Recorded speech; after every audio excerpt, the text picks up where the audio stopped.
Smiling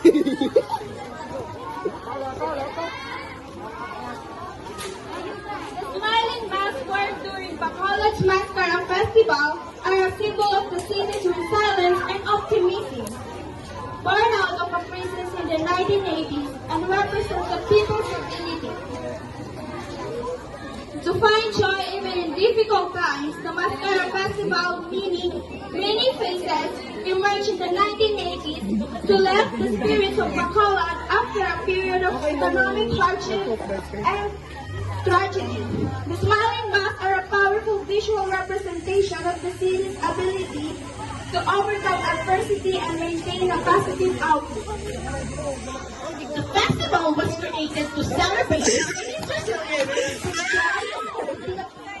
Bacolod is known as the city of smiles due to the smiling mask and the cheerful atmosphere of the Mascara Festival.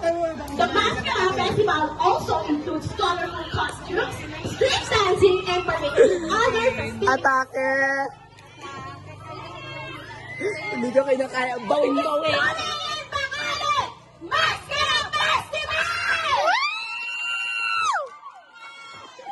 Moncheka!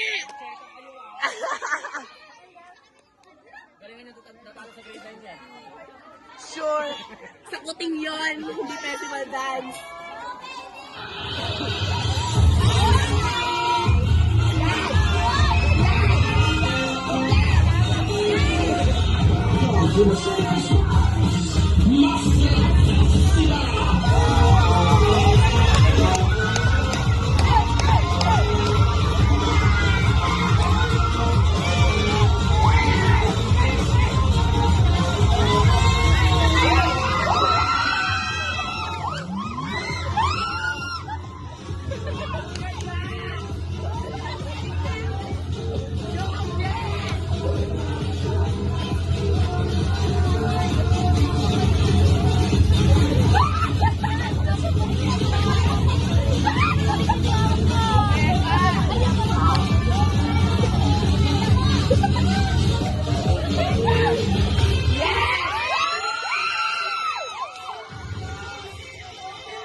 Hindi mo ba tapos na pinalaboto kayo mga mayayana sa Festival Queen?